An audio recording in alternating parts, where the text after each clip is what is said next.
হরি হরি, রাধে রাধে। জয় গোপাল সোনা, জয় তিরুপতি দেব, জয় ঠাকুর, জয় মা, জয় স্বামীজি, জয় শিবশম্ভ, জয় মা সরস্বতী, জয় গুরুদেব। ভোগ দর্শন করুন। আমি একদিন একটি ভিডিওতে বলেছিলাম শ্রীকৃষ্ণের চরণে তুলসী দিতে হয় আর শ্রী রাধারানীর হস্তে তুলসী দিতে হয়। বুকেও দিতে পারেন, কোনো অসুবিধা নেই।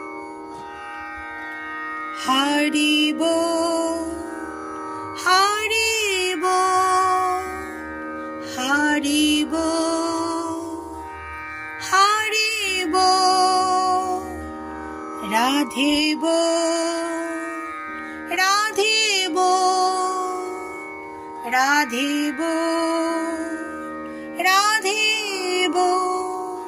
হরি হরি, রাধে রাধে। শুভরাত্রি, ভালো।